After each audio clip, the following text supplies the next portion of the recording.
Evening. I would like to welcome you to our Beachside Chat. They're in good hands. Let's keep them. Tech tools for retaining customers by the City of Los Angeles's Department of Cannabis Regulation. I am Dr. Delara Uscoop of the Los Angeles Metropolitan Churches. Welcome to this Beachside Chat sponsored by the City of Los Angeles Department of Cannabis Regulation, Business Licensing and Compliance BLC Assistance Program.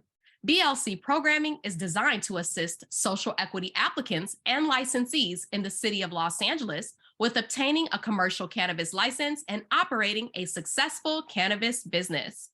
Our Beachside Chat is designed to be a dialogue between the LAM team and our subject matter experts to bring you cutting-edge information to support your cannabis business. Without further ado, I'm just delighted to introduce our co-moderator, Mr. Brad Rowe. Thank you, Dr. Uscoop.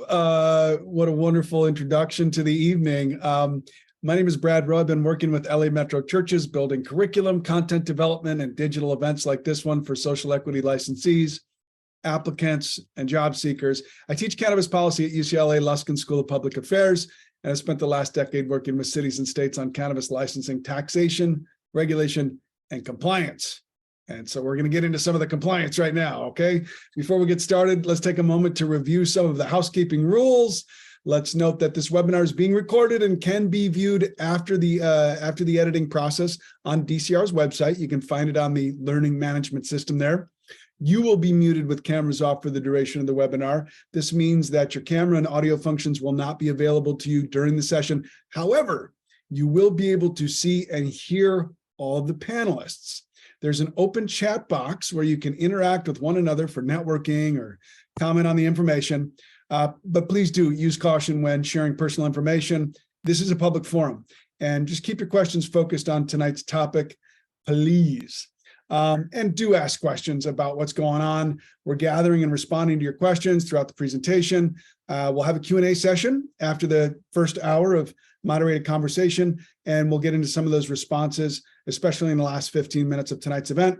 You are encouraged to use the Q&A box at the bottom of the panel. And finally, please note that tonight's content was not created by the Department of Cannabis Regulation or the City of Los Angeles, and it is for informational purposes only.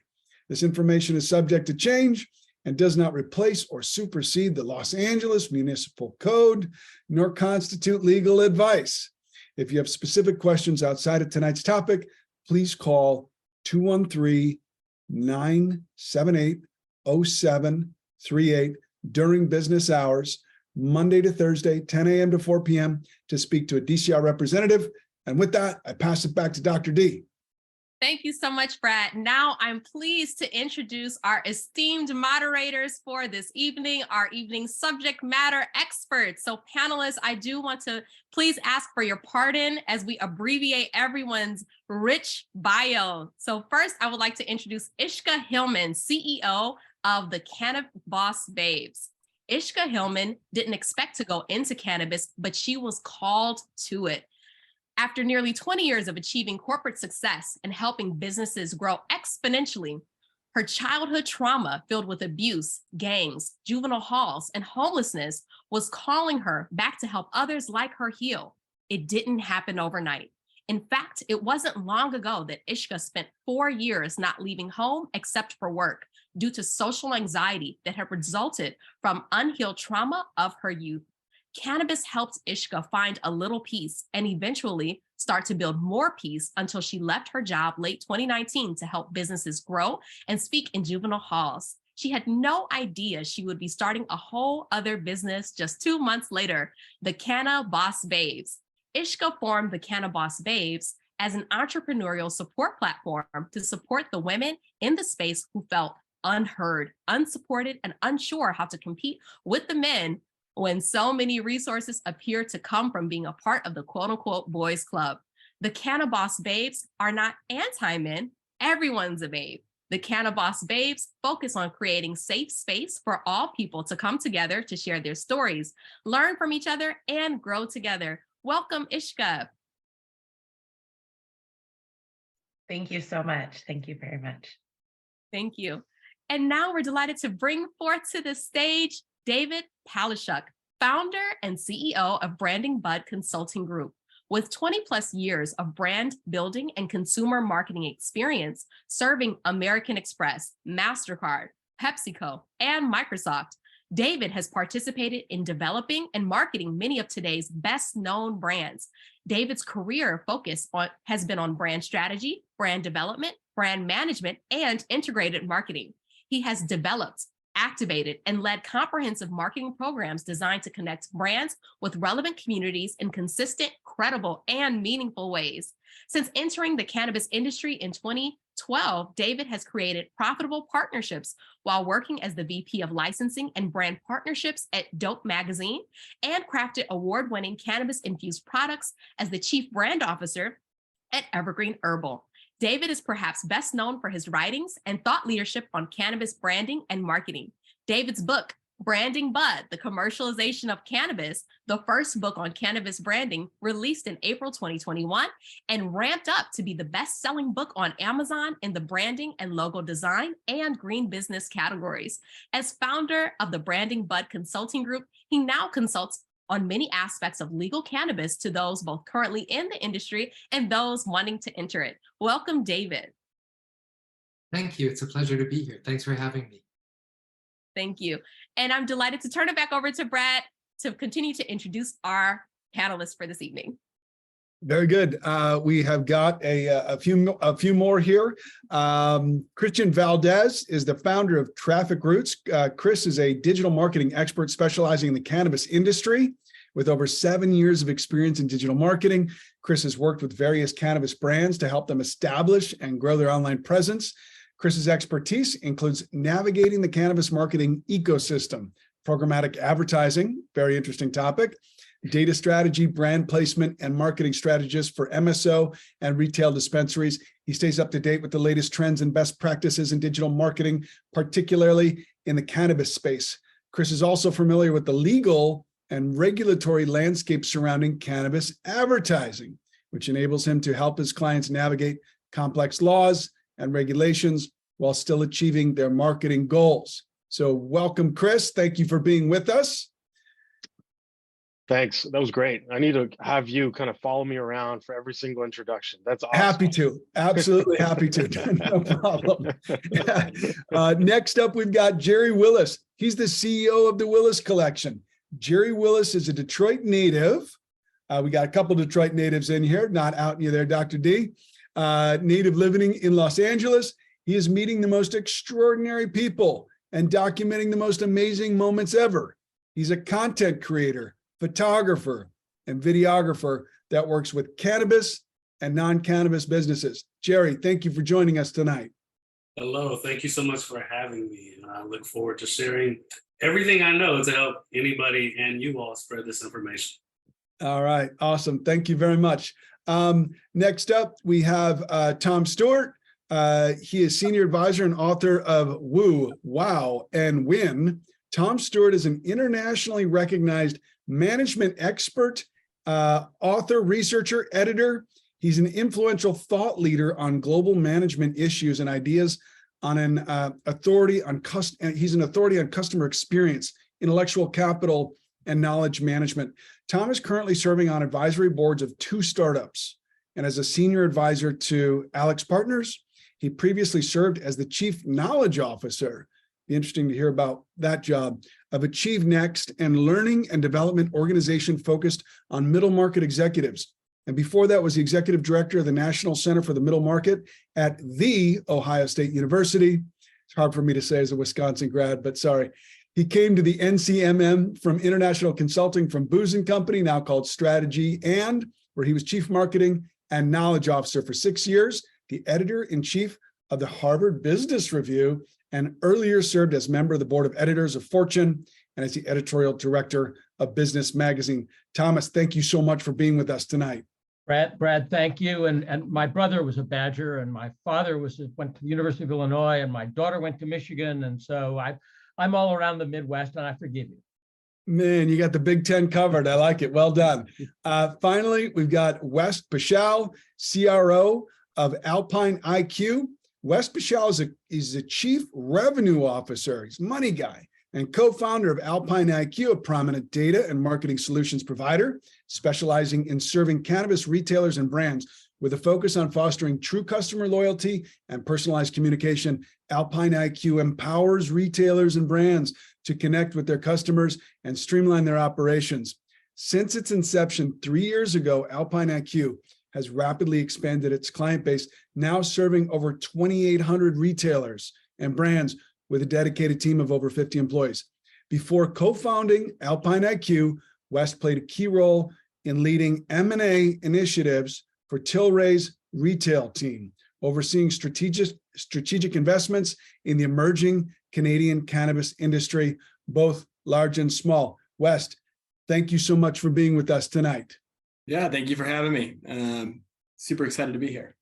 Very good, very good. Dr. D, I'm going to pass it back to you to get us started with the discussion. Yes, thank you. And I'm really excited to get into it this evening. We have 6 panelists that are going to just share with us. So very excited. So our first question this evening is, what are the top 3 reasonably priced tech tools or services for retaining customers? And I would love to start here with West. Yeah, I mean, I got to represent myself a little bit. Alpine IQ has a ton of solutions, from basic marketing solutions for just getting up and running, all the way through loyalty, retention, full win back strategies. A lot of stuff there. And I would say a few others are making sure your e-com provider, whether that's one of the big players in the space like Dutchie, Jane, Dispense, trying to delve into creating a solution that also is unique to your operation is a long-term goal I think everyone should have. So those are kind of the 2 I would say that come to mind off the bat. And then another one just to mention would be either like a Cannaversions or a Dope Apps as also solutions providers in the space in that regard. Thank you so much, West. And I want to pop over to Christian. Tell us a little bit more about what our social equity applicants and licensees need to understand about the fundamentals in this space, and whatever else you wanted to add to that last question as well about the top 3 reasonably priced tech tools. That's a good point. I think start with the basics. Start understanding your Google Analytics, your Google Tag Manager, anything that's site related, so you can understand how your ecosystem is actually working, what it tells you about your clients, because if you need to understand those fundamentals to really scale, and it's free. Yeah, I mean, you can have endless Google Analytics classes and Google Tag Manager, because you're going to need those kind of tools to succeed if you're going to have a dispensary, delivery company, online services, anything of that nature. The backbone of your success is going to be based on your analytics, as somebody said earlier, but it's also how do you manage your data on your site? And that's important to understand as a basic fundamental as to what to know and what to look for. Thank you so much. And then I would love to hear from other folks on the call in terms of other platforms that they think are important for retaining customers. So anyone else want to jump into this question?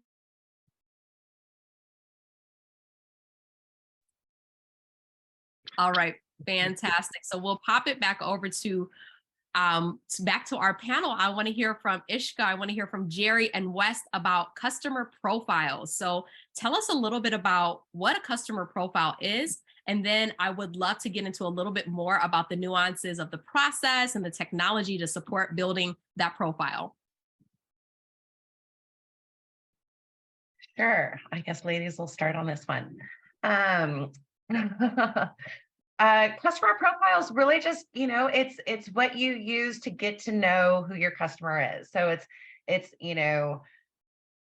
who's your target demographic, what are some of, what are their demographics, what is their mindset, what is their purchase power. Those are the basics. But then when you really want to customize something, you get a little more personal. I'm sure the guys have some tips on this as well.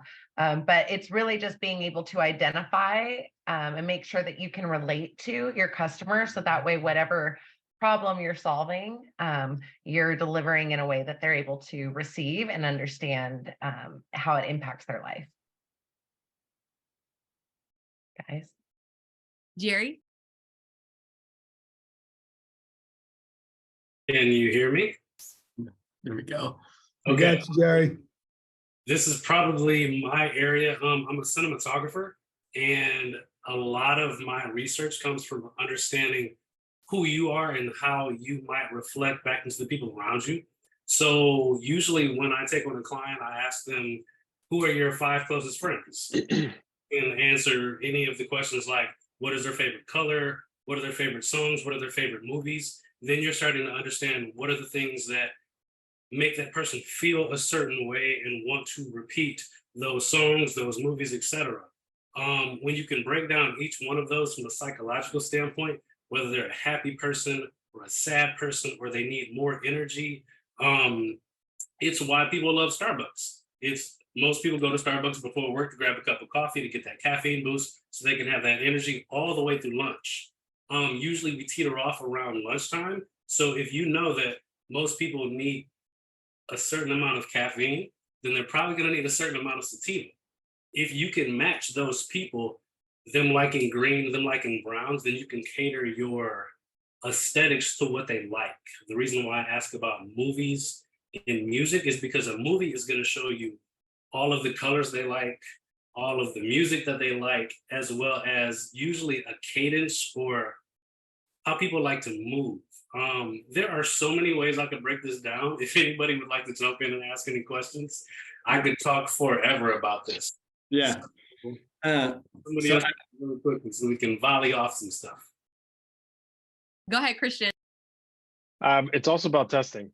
Sometimes you don't know what you don't know in regards to audience segmentation and data. You might think as a brand, you might think like, this is my perfect audience, and then you kind of throw it to the universe and then it doesn't respond.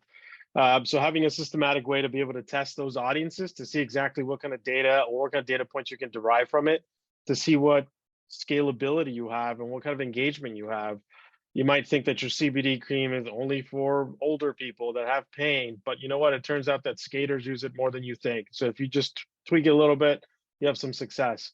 So understanding how to measure your audiences and the engagement that you have per audience as to what you're asking is just as important. And then from there, find some lookalike audiences. What is similar? What like to what you were saying, you know, what attracts them to that CBD cream? What attracts them to that particular product? And then find that consistency of kind of parameters that you can scale. Tom, wow, we want our operators to win. Well, we've been talking about a couple of things that are related here. Number one is how you want to position your operation. What kind of a shop are you? Are you a local, like a local pub, where like Cheers, where a place where everybody knows your name? Do you want to know your customers by name? And do you want to say, hey, Tom, good to see you again. How are you? Are you trendy? Are you going to be, how many of your customers are going to be people you see all the time? How many of your customers are going to be experimenters? Where's your location? What's the kind of position that you want to have? That kind of decision is going to drive a lot of the information you want to have about your customers. And it's also going to drive what you want to do with the information you have about your customers. How much do you want to be able to reach out to them and say, hey, Tom, we've got something special in the shop today, something that we know you like. How much do you want to know that? What kind of information are you going to have? That's going to vary from dispensary to dispensary to dispensary. Some of you are going to have a different kind of a model. And if you think to your own retail experiences, there are places you go into where they say, hey, how are you? And they know your name and there's a loyalty program and you're part of it. And there are places where you're a stranger. You're just buying a Kit Kat bar and getting out. And from a business value perspective, the more you can build a customer base that's loyal and repeatable, the more you can say to somebody who might want to invest in your business, help you scale your business, these are my customers, this is my customer base, this is growing, the more valuable your business is going to be. So you have to start with that, what kind of customer do I want? Then to grow the business with the style that I want?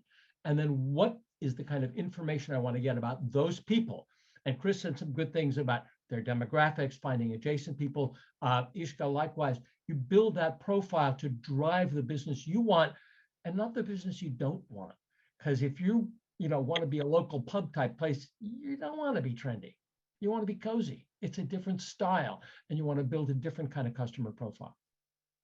Thank you, Tom. And before we shift to Wes, wait, you missed my intro for you, Tom, for this question. Woo, wow, our social equity applicants and licensees, they want to win. Tell us a little bit more about the technology that can be used to develop the customer profile. And I would love to hear from you and Wes on this question. You know, I am not a technology guy. My belief is that the tool is a lot less important than the job you want to hire it to do. And the most important thing is to figure out the job. Now, we heard earlier, I mean, and Chris and Wes were talking about some specific tools. I'm going to underscore, I like the idea that you're talking about tools that are custom designed for this business. There are big CRM platforms that are around there, Salesforce and all kinds of things that you can get. But stuff that is optimized for the business is very good. And stuff like Google Analytics that's right there and free so that you can help analyze stuff. Those things are really, really good. I would focus on the job and find the right tool for the job and not focus on that. And from there, figure out how to get the right tools. That sounds like you know something about technology, Tom. We appreciate that answer. West. Yeah, I mean, this is why I got into the bit. This is why I made the company with my brother. I mean, I think we've all heard anecdotal stories of people who maybe haven't consumed in a really long time or tried a new product category and had a horribly negative experience. The question, what is a customer profile, goes to who is your customer? It's tying together all of the in-store activity and everything that they're doing online to engage with your brand. So you understand who they are and you can speak to them accordingly. Just like Christian pointed out, there's a lot of people other than, an older age demographic that love CBD products. And I think understanding that is really the foundation for being able to stop negative experiences and helping connect more people with this plant. And Tom, I got to call you out a little bit. I think the tool does matter to some degree. I mean, before, but you got to start with the job and then when I was doing investments for that's what I was trying to say. I was in the data rooms of 180 retailers or retail operators, I should say. And what we understood pretty quickly was that none of them could answer that question. Who are we building our store for? And that is where the question started. And all of a sudden we said, okay, well, we got to understand point of sale data. And in a place like California, many times you're scanning a license. So regardless of whether they're in loyalty or not, you still know who they are. And you can still change the way that you structure your business, you model your store to kind of fit the answers to the questions that you find out when you look into the data and you see who is your customer, what blogs and videos are they reading and watching, and then being able to then say, hey, John Doe, or hey, Susie Q, we know that you love edibles, and that's what we're going to create the messaging around too. And then the other side of this is people like to be spoken to at different frequencies. And, that ultimately gets washed out in the data. If we can send someone a message on text versus email, we can see if they prefer one channel or the other. And so all of those go into who are we serving? What community are we helping connect with this plant in a really powerful way? And I think it all starts with that customer profile. And another thing, Wes, that's really interesting is in many cases you are talking about this is a new emerging business, right? These are, and in many cases, customers don't have a lot of experience buying cannabis legally. I mean, I remember the first time I went into a Denver dispensary and they said, well, what are you looking for? And I said, I was used to the question like, is this good stuff? That was the only question that I was used to answering or asking. But so there's a lot of education of customers that needs to go on too. And there's real opportunity in segmenting to also help figure out what do your customers know? What do they know about the business? What do they know about themselves? And how can you help them learn to be better customers? I did want to touch on the original question that Dr. D asked, which is how do we get them into the program? How do we build a customer profile? How do you gather this information? And so this kind of goes into having a lot of different touch points to be able to pull people into a program. Like I did say, you're going to be able to scan licenses and see, but ultimately making the impact comes from being able to speak to someone as an individual. And so having a lot of different touch points directly through your point of sale is a really easy way. You gather a phone number, an email, or a government ID. That's one method. You can also use more kind of community-driven methods like refer a friend programs. So setting up a system with either a native app or a web wallet giving your customers a code that's unique to them, and they can refer other people into your retail operation. And ultimately, it just grows. You're turning them into kind of paid influencers, so to speak. So we usually pull people in from 7 or 8 different touch points in any given retail operation from Alpine. So yeah, lots of touch points means lots of growth. And I love the refer a friend stuff. I think it's been really successful. I think in addition to that, one of the important things is to understand who's not your client and the reason they're not your client. Case in point, like to what the gentleman was saying right now, Tom, my parents, I introduced them to CBD as a first. You know, my dad has had several surgeries in his back and his knees, and everything hurts, as you can imagine. And then he graduated from CBD to CBD with THC. And he's like, this works better. Great. And then he couldn't sleep. Right. So then I said, well, I do have some gummies here that might help you. And he tried them. And next thing you know, he's like, they really work. THC really works. He's like, I might not smoke it, but if I take a gummy, it works great. I said, well, go to the dispensary and go buy your own. And he's like, oh, no, I'm not going to the dispensary. I'm like, why not? It's legal. Just go buy it. I don't want, you know, he has that taboo growing up that cannabis is still kind of illegal, and he doesn't want to be associated for whatever reason, even though his own son is in the industry with that kind of group at his age being the key component. So I said, you can just get it delivered. It's very discreet. So that's a good example of a potential client that's currently not a dispensary client, that dispensaries need to understand why he's not your client. It's not that he's not willing to buy, it's that he's not willing to walk in. Why is he not willing to walk in? Is it the experience? Is it the taboo? What is it? And understanding the people that aren't engaging aside from your current profiles and figuring out a way to penetrate that market is just as important. You know, I rant on that one. Oh, sorry, David. I'm sorry, go ahead. I rant on that one all the time. I feel like the most unserved demographic are our professionals who, right, are still not, are afraid of being impacted professionally by being seen in a dispensary. Yeah. Or just don't simply have time because they're busy, right? Right. Then there's the elderly that just sometimes transportation is an issue. And then there's the moms. There's so many moms, and they're pill popping because they can get to the doctor more easily than they can to the dispensary because they've got kids in the car.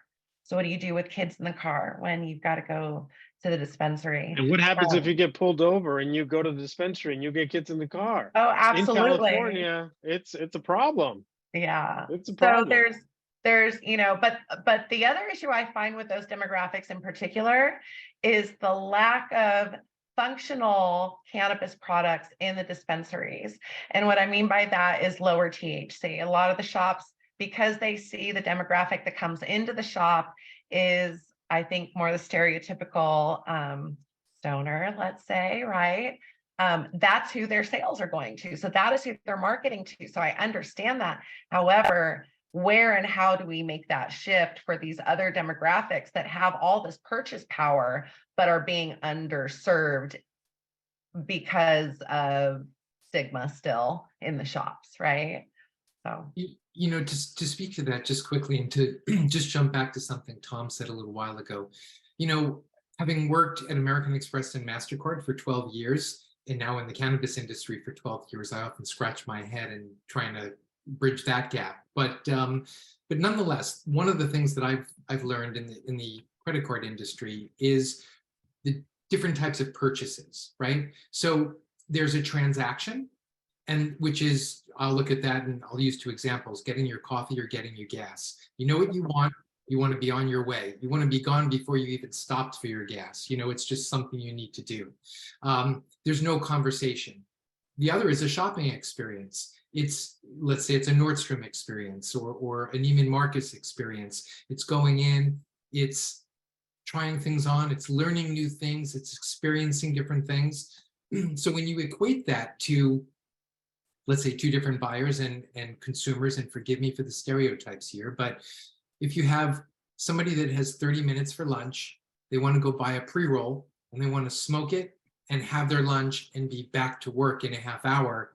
That's pretty tough if they're on a long line behind, again, forgive the stereotype, a soccer mom that is looking at this wall of flour and edibles and beverages and transdermal patches and sublingual slips and vape pens and waxes and shatters, and I could keep going, right? And they're saying, what is this stuff? So in essence, I have seen in dispensaries really at its most basic, this need for moving people through for their transaction, their pre-roll, their eighth, whatever it is, or the other people that really need the help. They need the counseling, they need the knowledge.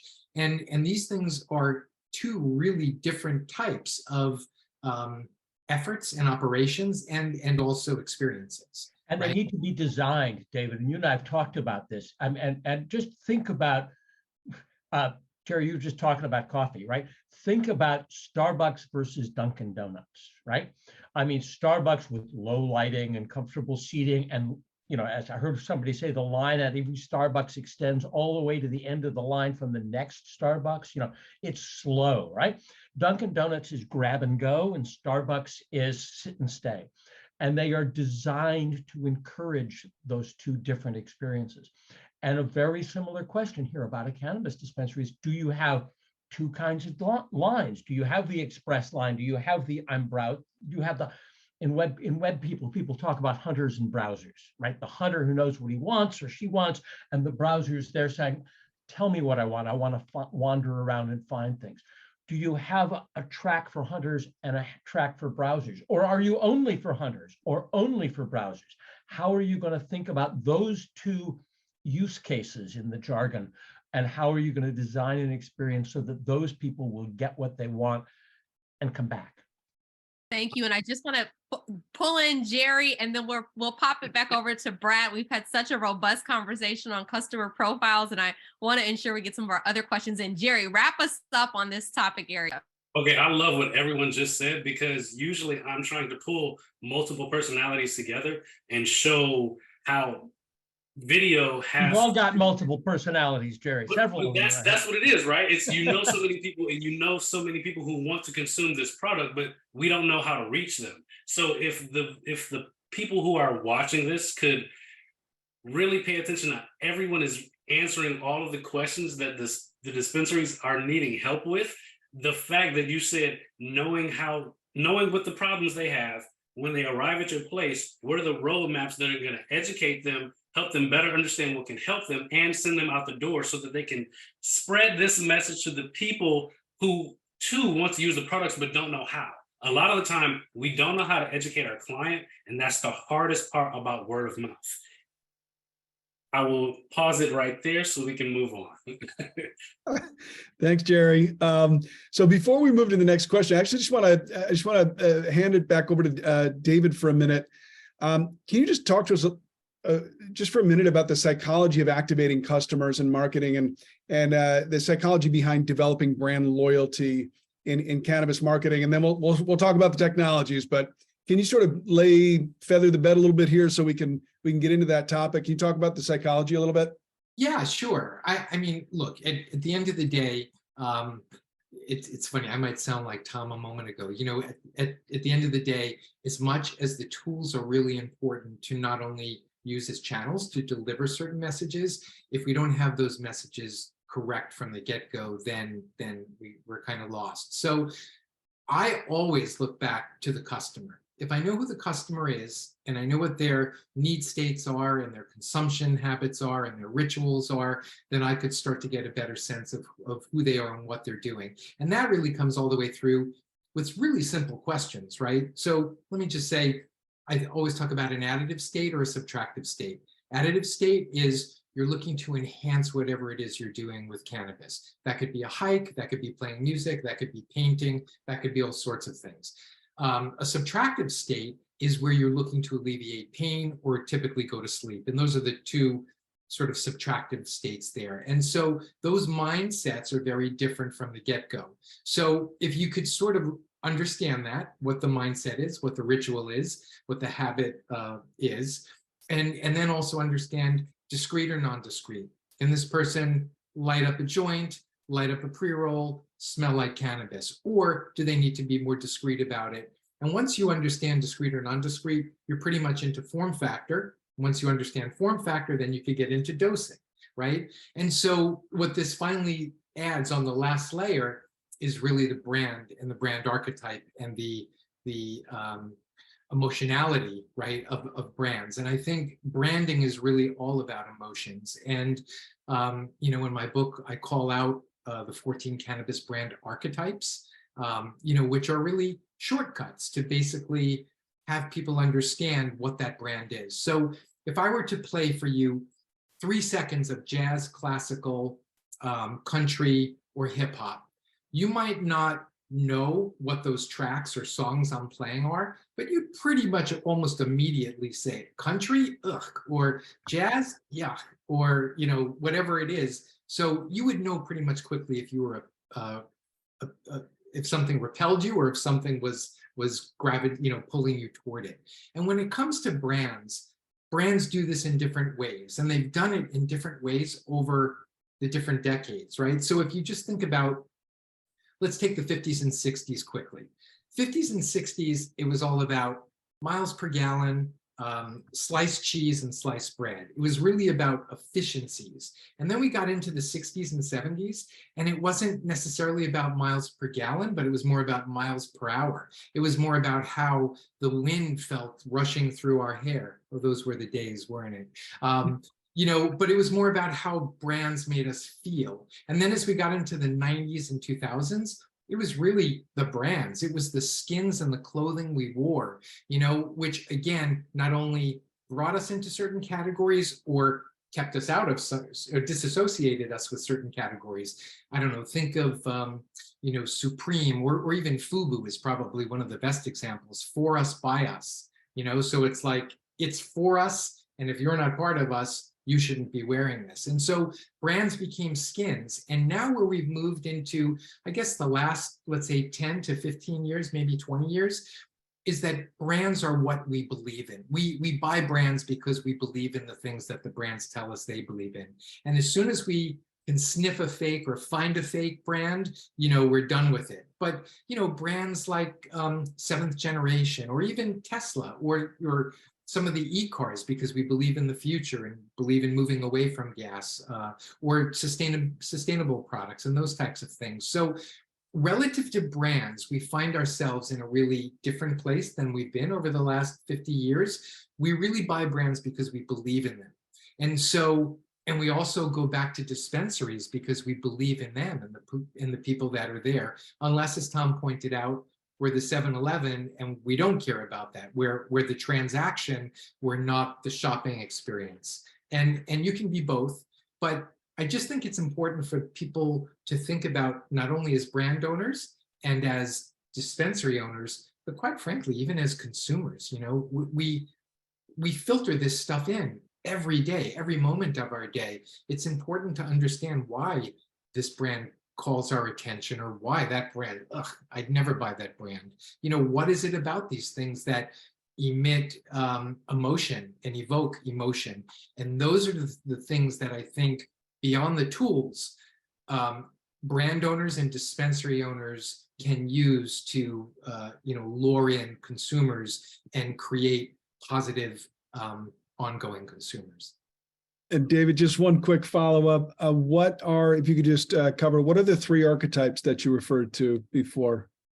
Well, there's 14 right now, and I should also say they are not mutually exclusive. Okay. And over time, there should be more because we're evolving, right? So I'm not here to say there's only 14, but a few examples are celebrity-based brands, gender-based brands, novelty-based brands, foodie-based brands, health and wellness, counterculture, cultivator. I could keep going, but it's just important because we as consumers are attracted to certain things, and that really ties into where we are in our life cycle and what appeals to us.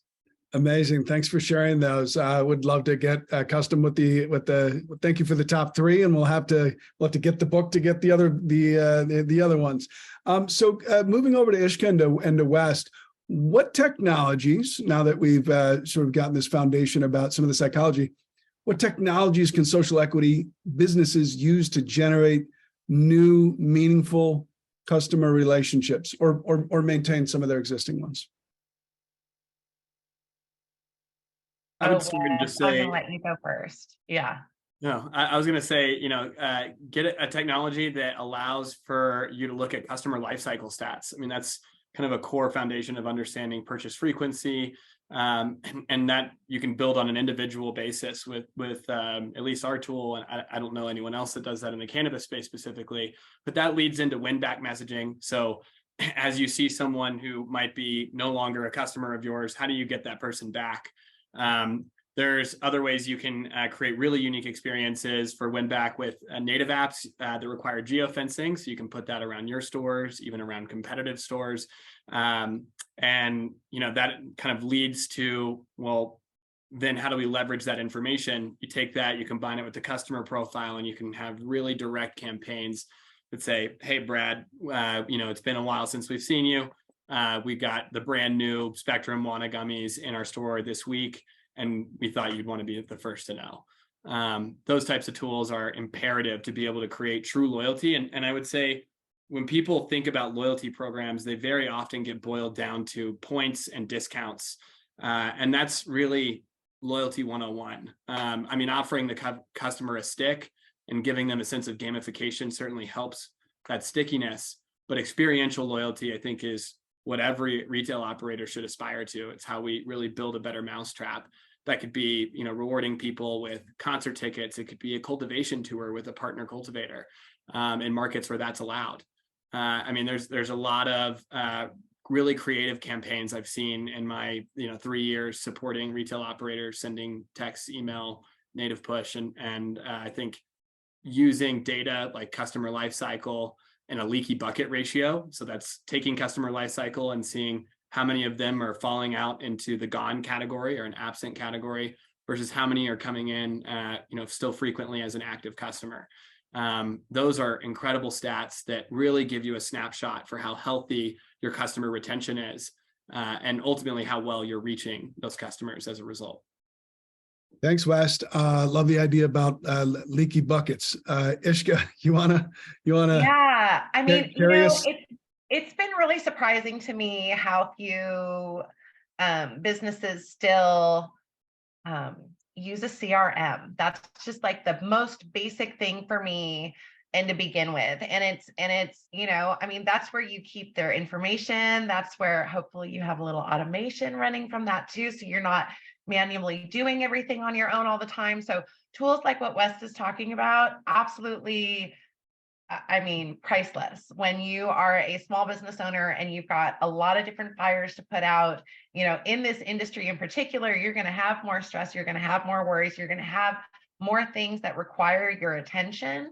So if you can get this one area of your business really up and automated, and it really does start with a strong CRM, and it doesn't mean an expensive one always, but just get something and make sure that your team are all trained on how to use that properly, so you can start tracking your own customer journey. And then yes, ideally you do end up going and being able to use a software like Wes or some type of service that can help. But I know when you're starting off, sometimes you just need to know what you can do for yourself. And so, utilizing that tool as number one is number one.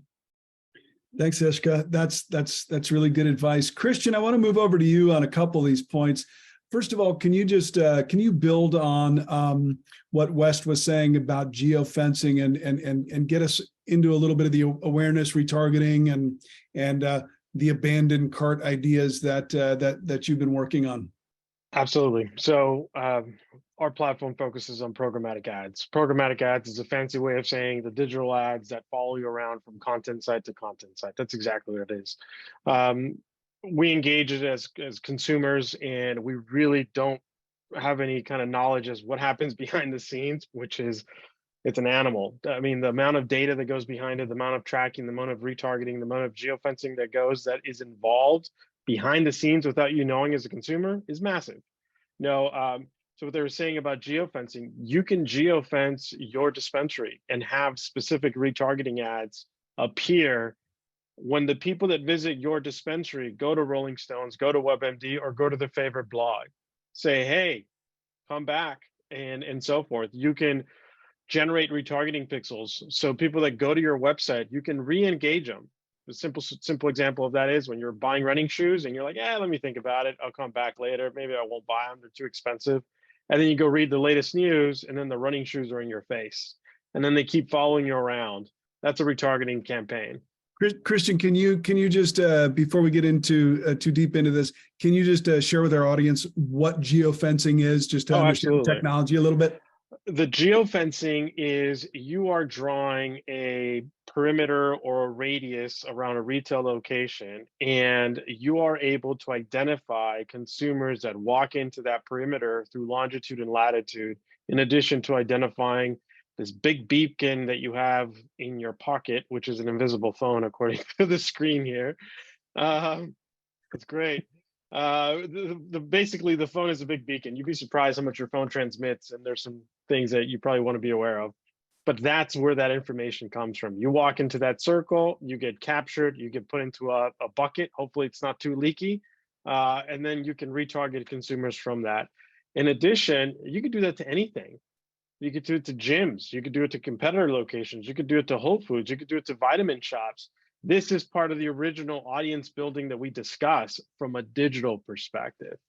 The audience building on a digital perspective is a whole course on its own, from retargeting audiences to geofence audiences to like specialty audiences like we just discussed. But it's a great tool. In the right hands, it's a great tool to be able to scale. Awesome. And then the retargeting bit is sort of the digital version of that. Is that? It's all the same. Think about it in this way. When you're online and looking at digital ads, you can build audience to target different ads based on the audience that they come from. So if you have a retargeting pixel on your site, you could have a campaign that runs only to that retargeting audience. In comparison, if you have a geofence audience, you have creatives that are tailored to that geofence audience to say, hey, how was your experience? Come back. Hope you liked it. Whatever that message is, or the opposite. You could geofence your competitors.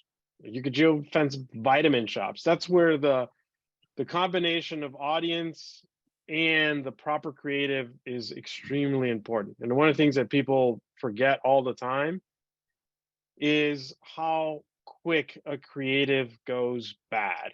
And to give you a quick example of that, if you have a billboard on the on-ramp to your freeway locally, and it's the Apple iWatch, just to say the simple one, and you're like, oh, cool, it's a new billboard, it's the new Apple iWatch. After the third time, you're like, I'm not going to look at it. I already know it's an Apple iWatch. Nothing to look at. But if they change that billboard and it's still an Apple iWatch ad with a different image, you're like, oh, cool, look, a bird. It's a different image. You recapture somebody's attention. And that's probably one of the biggest misconceptions that dispensaries have, is how often you got to refresh these ads to keep people engaged. You're still competing with everybody else, meaning everybody else outside of cannabis, whether it's your shoe store or your grocery store. And remember, they have a lot bigger budgets than cannabis do, so they have a lot more technology as well to your available. One of the things is credit card data, purchase data. You can create, credit card companies sell that data to create audiences to target for digital advertising, which is something that doesn't exist for cannabis. So Ishka, I know you've had some thoughts about websites and about sort of their ability to sort of capture some of our consumers out there. How should our social equity licensees in LA set their websites up to capture data and some of these tools that they can use to get more customers? I mean, it's as simple as just making sure that your landing page is set up and ready to convert. One of the first things that you can see on my website or any website that I help clients with is sign up for this newsletter and to be able to stay up to date. So, if it's a product, we'll promote that it's, to make sure that you get the latest sales or the latest, in new products that are dropping. If it's, a site like mine, it'll be the latest podcast or events that are coming up. And so just, you want to really drive them to the site and collect that info. And from there, it really is just building out, a campaign using that data. I love my data. I get really nerdy with it. But being able to use that to know like, oh, they responded to this, right? So what they were talking in different campaigns, being able to know what are people responding to. And so being able to look at, okay, so maybe a third of my customer demographic are responding to these types of campaigns, and they're clicking on these type of blog posts, or they're clicking on these types of advertisement. But the minute that you can just capture them with a very simple sign up here. And once you've got that, you can start playing and having fun with what are they doing from there, and what is that telling me, and how can I use that to drive. And have it on every page. Obviously right on the homepage matters, but there are some really great technology companies out there that I have seen, like Terply, that does kind of a virtual bud tender, and it lives on top of the website, follows the customer from page to page, and they can even type in kind of what they're looking for from an experience perspective and have the virtual bud tender kind of point them to the right e-com tool, and also capture some of that valuable customer data. Have as many sign up places and points as possible without obviously detracting from the website experience. So, I think to add to that is we also have to we know too much, and unfortunately that's why we're here. And we have to understand who our audience is. And we're talking about all these crazy technologies and these advanced concepts where I think we need to teach the new upcomers with the basics. If you have a dispensary, what kind of website? There's Wix, there's WordPress, there's custom websites. What's going to work best for you based on what you're looking for? Map it out, diagram it. No different than building a house. They have blueprints. Blueprint it out as to what you want to do. If it's an e-commerce site, is Wix going to work better than BigCommerce? Does Wix take CBD? Does Wix take cannabis? Which one is going to be best for you? And then once you make that initial decision, is understanding, well, what tools can I utilize that are part of that ecosystem to be able to scale what I have? Some tools are generic. Wix is a good example. BigCommerce is a good example. And then you start building on that. Because if you lose out on the fundamentals from understanding the core business of your website or your Google Analytics or the data behind that, what are you doing getting additional systems if you don't even know how to work the basics? Learn the basics. Yeah. And Chris, it's free. An important point also. I mean, you mentioned two important things. You mentioned that billboard that's got to change, right? Yes. I mean, if you have the same website that does not change for months and months and months and months, it's stale. It will go stale. But if you're a small business, do you have a lot of people? Do you have a webmaster? How are you going to create a website that can give some variety, give some change, that's easy for somebody to handle, so that it doesn't. Wix is a great example to do that every time, right? Yeah, no, that's a good point. Sites like Wix, and that I'm not sponsored by Wix obviously or anything like that, but it's a plug-and-play system where it's a click and drag. There's developers that actually write code are getting outdated. They're going to very specific technical jobs, not websites to say the least, unless you're getting a custom website. But Wix is a good example, or you could buy a theme, and I agree with you on that, where it's like, change the theme, press a button, buy the theme for $100 and refresh it. Give it a new look, even if the content is the same. And also take a leaf from the fast food business. One of the things that fast food companies do, and you see it all the time because you always see these ads, they've got a limited time offer, special. We've got, Kentucky Fried Chicken is giving you this limited special thing, or McDonald's a limited special.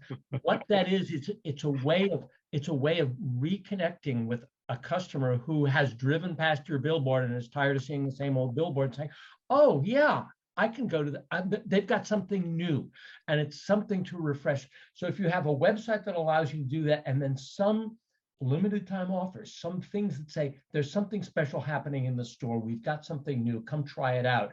It's a new reason to talk to people. And that's important because it creates a sense of urgency. Just a quick side note.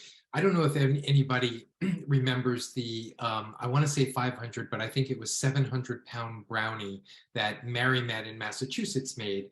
And they got all this PR. It was on the Jimmy Kimmel Show, the Jimmy Fallon Show. It was on Saturday Night Live. They even spoofed it, and Stephen Colbert. So it pretty much got the, whatever it is, it's more than a trifecta, but it pretty much got everything. And one of the things, so I know the PR person who was behind that stunt, and I said, why did that go as big as it went? And she said, believe it or not, it was National Brownie Day. And I said, oh, so you made a pot brownie on National Brownie Day? And she said, yes. And because it was National Brownie Day, all of the newspapers picked it up on that day because it was National Brownie Day. So creating a sense of urgency in what you do, no matter what that program is, Tom, to your point, get it in a limited time offer. These are important tricks, if you will, that marketing and PR people do to get us to go buy things and to get us out there. So it's just important to note that little bit of, add that special sauce into whatever program you're building to get people to come out sooner than later. Grocery stores are a perfect example of that. You get a grocery ad every single week. Every single week, there's something on special. And it's just a rotation. It's understanding that rotation of marketing and understanding the how to present it more than anything, how to create that message of urgency for people, and that's what drives emotional buys. Okay, you guys, we have covered McDonald's, KFC, brownies, special sauces. I'm having a hard time focusing here. I'm getting hungry, actually. Getting the munchies? That's different. I think I'm getting the munchies. Exactly. Gary and David, I guess, and everyone who wants to hop in. So you guys have talked about, right? We got everyone salivating, right? How do we get people to act? How do we get someone to act? Jerry, do you want to start out on how we can get customers to go from being excited about the product to actually pulling the trigger? What are your thoughts on that?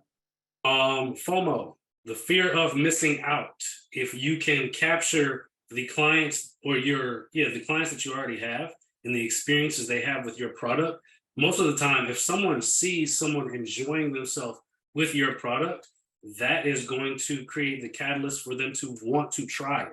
So most of the time, positioning your product in the hands of a like-minded person who's already doing it, that's usually what I do. So like, if you think about Instagram, you have to post, right? They just released their new analytics about 2 or 3 weeks ago, and you have to have 6 stories per day, and you have to have 1 to 2 posts. Most people don't realize your stories are meant to document.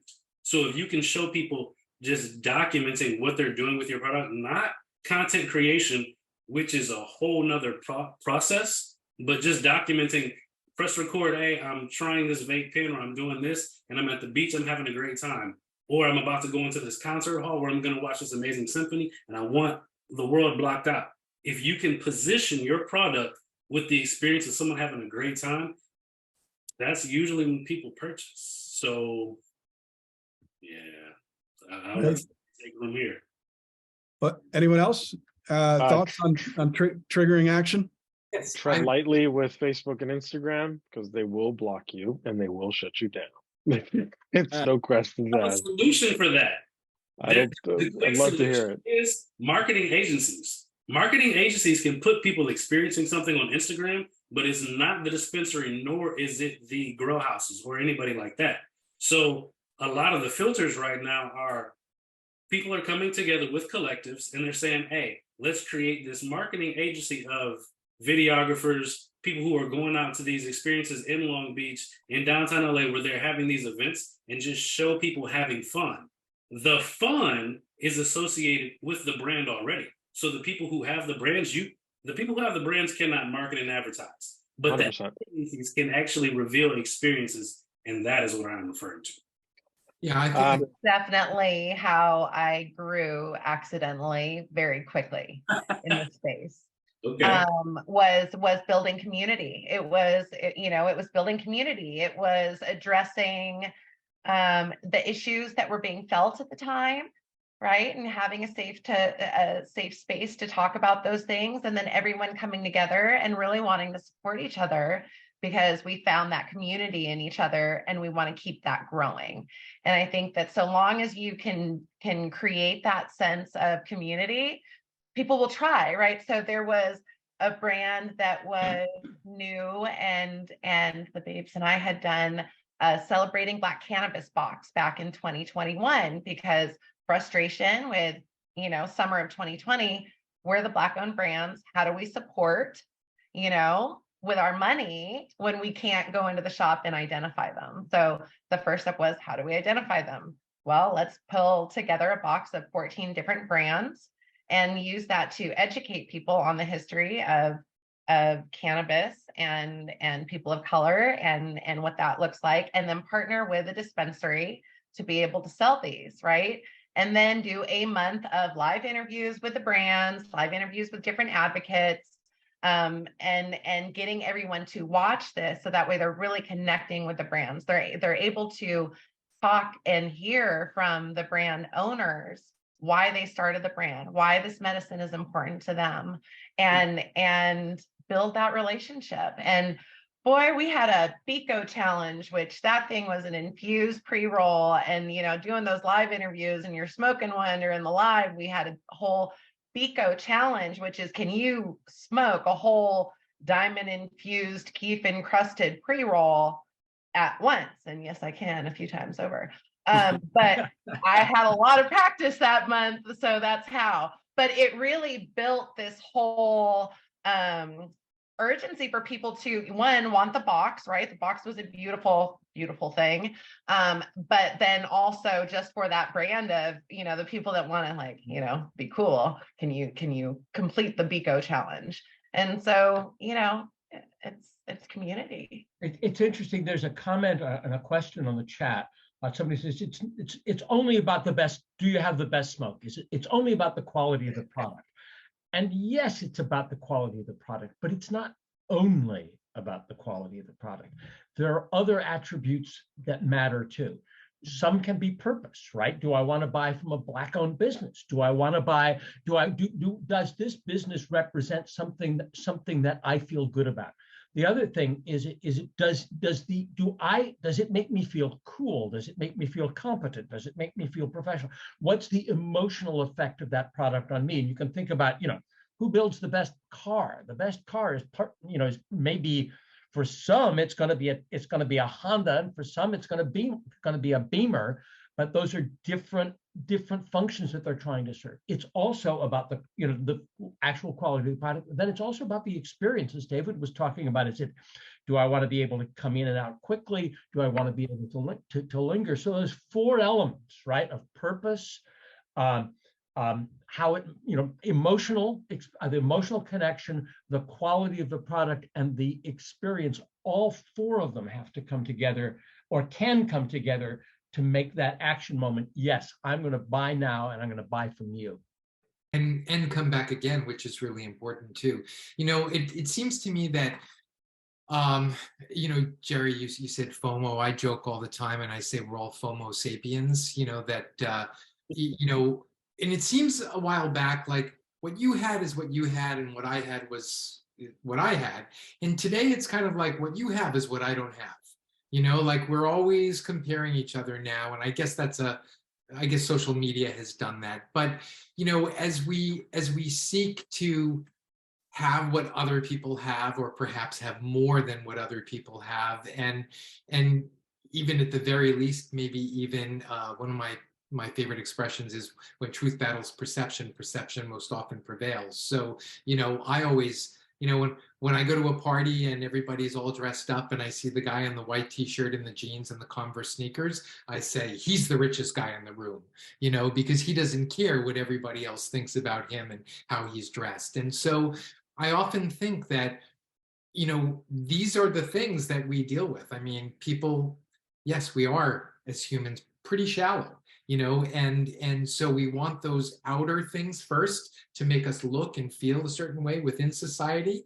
But then where we get deeper is we finally move to places where we buy products that we believe in them and that have a moral compass. And we come full circle to buy products that support different communities, or products that are more sustainable, or I could go down the list. But I'm glad that we're at a place that's there, because those are more meaningful purchases. Our consumption becomes more meaningful, and we're more aware of why we're buying from certain dispensaries or brands. And I think in that sense, we're more enlightened as a society now than we ever have been as consumers. And I hope it only keeps on growing, because we need to support not only our industry, but we need to support certain communities to create equity and diversity and all the things that we all of us here talk about and believe in.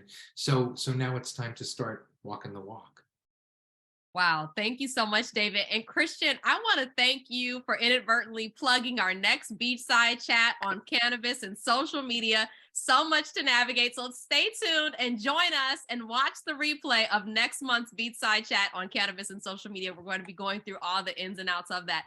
I want to shift now from our prior topic in talking about customer interaction technologies to talking about community relations. So how should operators use use text message tools, email tools to engage the community, to address their concerns, potentially share information, or just share store events, sales updates, especially the listed neighborhood point of contact for your business? So Ishka, would love to hear a little bit more from you, and Wes, from you as well on this question.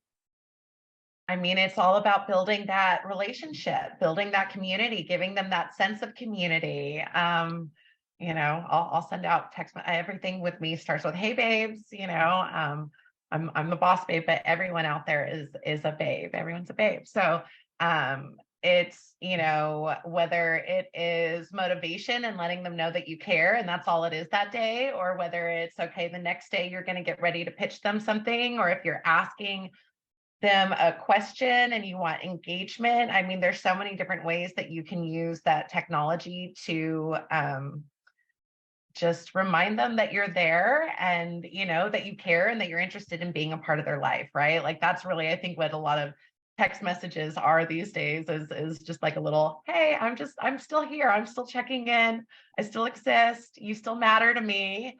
And it's just a very quick, simple way to do that, but can be a very powerful marketing tool. So for building those connections and keeping them going, as I said earlier, when you're busy handling a lot of the other buyers that a business like this requires. Yeah. I think the biggest blunder, like I mentioned earlier, is thinking that a loyalty program and messaging should just be used for discounts and promotions. Community building is absolutely a huge part of it. I mean, when we talk about building a store around your brand and the customer that you're trying to serve, you only get that customer for 7 to 11 minutes on average in your retail store. So how do you expand that understanding, that communication, that conversation, I should say, with the customer beyond those 4 walls? Texting and email tools are a great way to do that. I mean, starting every message with, "Hey, babes," helps people understand who you are as a brand. It brings that personality outside the store. Talking about and engaging in local community charity events, local community events, and then advertising that on the wavelengths is super helpful. Education is a big piece. I mean, we talked about high potency THC and the lack of availability on low potency products. Well, we should be able to send educational messaging about that as well. And then the other point here is your point of contact for the business. So many loyalty programs come with either a web wallet or a native app.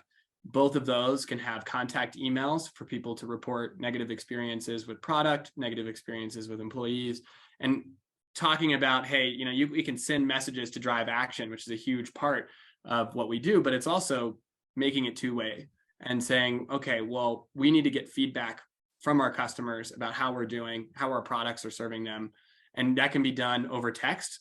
We can actually read when someone messages back if they had a 1 through 5 experience, and then have ready to go automated messaging to hit them back with, hey, you contact this email, or if you loved it, then go fill us out a great review on Google. So all of that goes into that thinking locally. And I definitely want to emphasize, get out there and engage in the community and nonprofit events.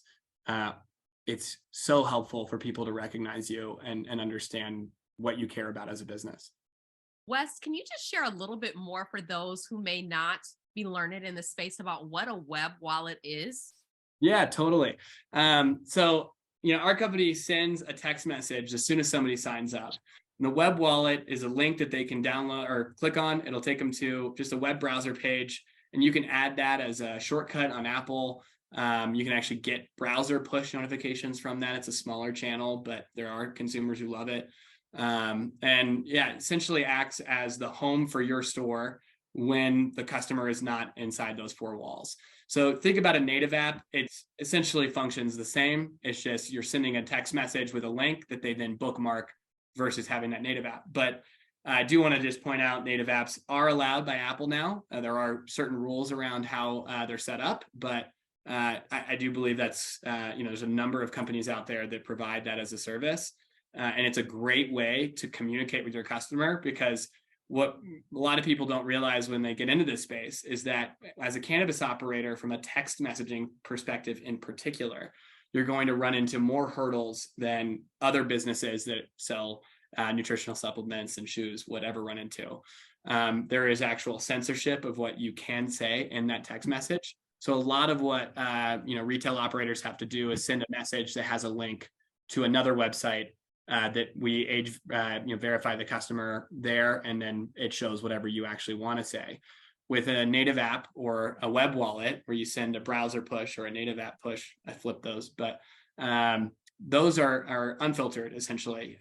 Obviously you can't use like profanity, that would break Apple's rules, but you can say, hey, we got a brand new shipment of OG Kush, swing by the store.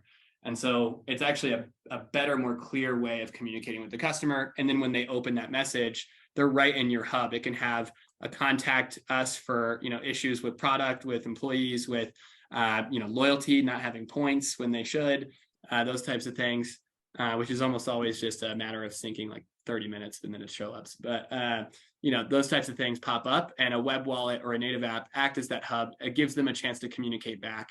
And all that is data that we can then use to better the experience. And Wes, just quickly, as you're talking about native apps, is that different than other types of apps that may be in the App Store, or is a native app just any app that's in the App Store? I know we're using a lot of terms. Totally. Thank you for calling me. So I want to make sure folks are understanding the conversation. A native app is an application that can be downloaded through the Apple Store or through Google Play's or Android Store. That's the native app. Perfect. Thank you. And we're very much concerned about compliance in this space. This is a highly regulated space, given cannabis prohibition and its status with the federal government as a Schedule I substance. So can our panelists talk a little bit more, and Wes, I might be able to shift to you on this, or Ishka, about the Google 3-strike rule. What is that? And then also you started to talk a little bit about text messaging. And if you can just share anything else of any other knowledge that you have about the FCC and use for engaging text messages around cannabis. So anything else that's really pertinent in the compliance space that folks need to know on the line. So you got into it, but any other details folks want to add, please add them. Ishka, you want to take the Google 3-strike? Because that's not my area of expertise. That's not my area either, actually. I'll take it. I'm not. Christian's got Yeah. Who wants to answer that one? Christian? All right. So back, I think it was, you're going to quote me on this one, about a year and a half ago, Google changed the regulations in which if you are a cannabis brand or cannabis anything, trying to sneak anything through Google, you get a strike point. And then after 3 strikes, it pretty much erases you from the Google ecosystem. So nobody can search you, nobody can find you. You don't exist on the digital web, even though Google does not own the internet. So they're very strict as to what you can and cannot do. And they have pretty robust technology to be able to track that more efficiently to do that. So you got to be really careful as to what you do and how you do it, because you don't want to be on the bad side of Google, unfortunately. And it's sad to say that, but that's the truth. Yeah. Ishka, do you want to go first, and then I can sum up texting? Sure.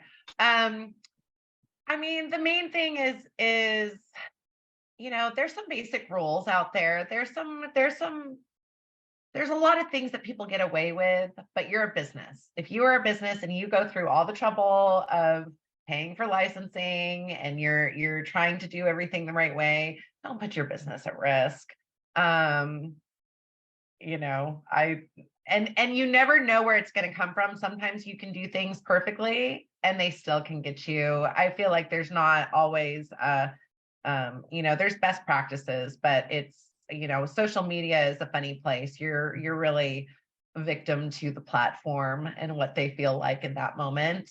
I've had clients who have done things perfectly by the book, but had their page reported just by competitors, and that be enough to take it down. So you know, unfortunately in this industry, you know, there's not always a safe space for that. But really, I feel like I've seen so much change in the last few years as far as what's allowed and what's okay, and that there is there's definitely more room. But yeah, don't trap online. Like, we're not doing that here anyway anymore, right? So Yeah.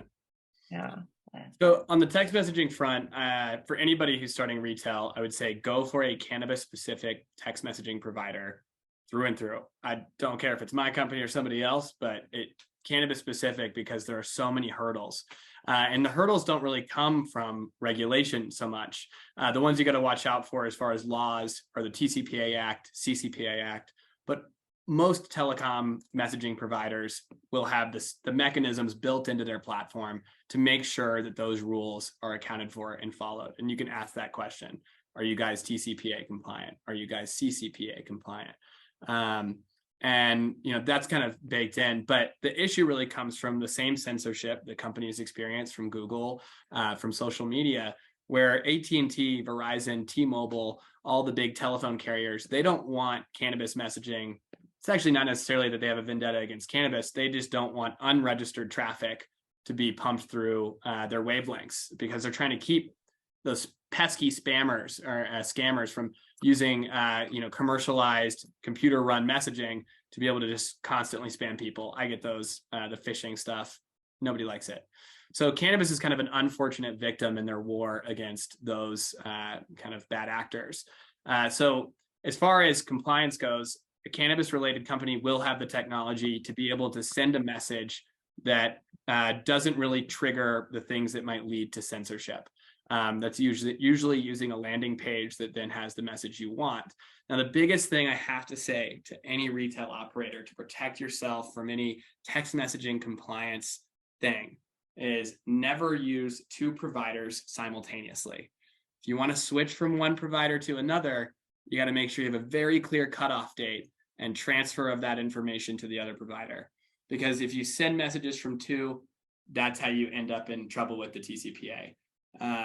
So yeah, unfortunately, those companies, the phone carriers, will look for words like green and bud and deal. They'll look for percentages and dollar signs in the messaging. And so that's why cannabis messaging companies like mine and like a few others have done a ton of engineering work to constantly keep that communication channel open. And I can provide additional material to Dr. D and Brad to send out later. I've got an hour webinar. It's completely separate that is entirely about texting compliance in the cannabis space. So yeah. The same crawl mechanisms apply to social media as well, by the way, with keyword targeting. With somebody says cannabis, CBD, hemp. If you notice, Facebook has their own browser. When you click on a link, don't ever put a link that has any kind of content cannabis related on social media. Yeah, they have scrapers. Scrapers will scrape your site, Google does the same thing. And if they find keywords specifically to cannabis, THC, Delta 8, Delta 9, you name it, you will get put in a leaky bucket. And that leaky bucket is going to get you flagged. I like that word, the leaky bucket term. It's staying. And then at that point, you're on a red list, which is unfortunate.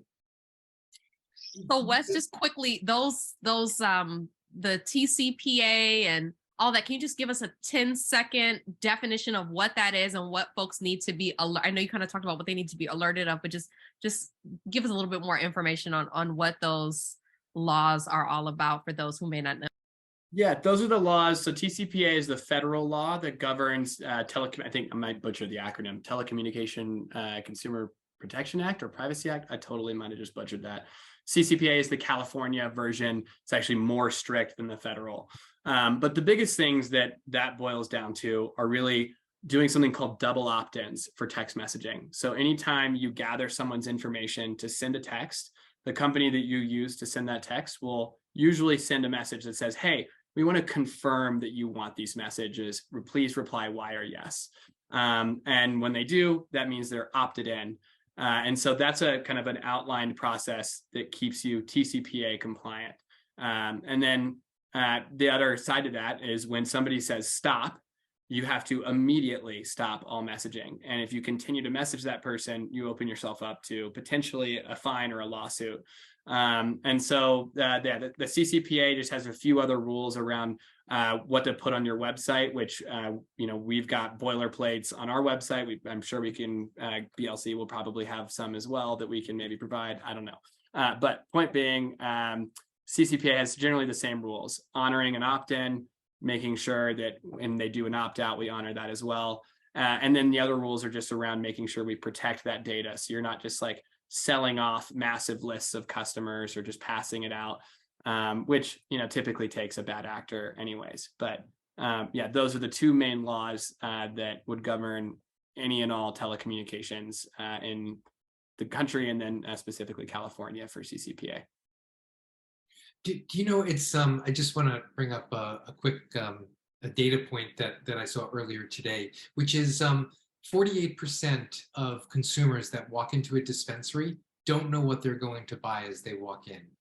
So what that says is not only really how much power the bud tenders have in their hands as this consumer walks in not knowing what to buy, but really also that, here as we're talking about geofencing and all the marketing tactics, really, spending all this energy to get to these people don't even know what they want. And so it makes this opportunity even more important for us to get it right. And I just want to highlight that because it's very rare. I'm guessing most people who walk into a liquor store, and even though I hate to make this an analogy, they pretty much know, what they're buying.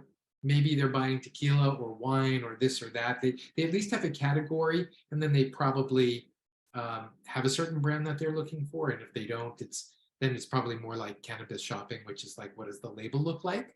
But but there's a big opportunity here, and it's real. There's 48% of cannabis consumers walking into dispensaries that, if touched the right way in that last 100 feet, 50 feet, decisions, emotions, all these things, the sense of urgency, all these things can come into play, and if done in the right way, will end up in a purchase. It's the lack of product, like engaging with the product. To your point, when you walk into a a liquor store, you know exactly what you're going for because you were at the bar or a restaurant a week ago and somebody, let you try their drink in a public place with no taboo associated. In comparison, we were talking about cannabis products, you don't have that luxury. Dispensaries and brands don't have the luxury to give out free products or free samples as liquor stores or even liquor companies do in events. And I think that's the one biggest component that the industry is missing. How do you engage consumers with new products without going all the loopholes, providing them a safe space to be able to try these products? That doesn't exist. You can't consume. People don't even know where to consume. Most people, where they consume it, they're probably doing it illegally because they think it's like you can consume in your car and in your house. And I think that's it. You can't consume in a public place. So where can people consume? We talk about all this marketing to your point and how to engage people, but there's a lot of missing pieces into this economy that is going to drive this growth for these consumers and for these retailers. One is, how do you engage consumers to have them try it, to make that lasting impression so they know what they're looking for when they do walk into a dispensary, and providing them a safe space for them to try it, because it doesn't exist. There is no safe space for people to try it, and it's unfortunate. Great points, Christian. Okay, we're getting down to our last few minutes. I just want to get some software recommendations. If everyone could maybe recommend one real quickly, software, some sort of technology in this space that would be most helpful to our social equity licensees. I like Wix for websites, for a first-time website. You got to be a little careful with you know what you're putting up there, but you should be anyway. A good email system to email out over time, you're going to need it. But whether it's MailChimp is a hit or miss, that's the thing. You got to do your research on it. SendGrid, I would recommend. It's owned by Microsoft. It's kind of clunky because it looks kind of old, but we've never had a problem with it. We worked with MailChimp as well. It works great. CRM, 100%.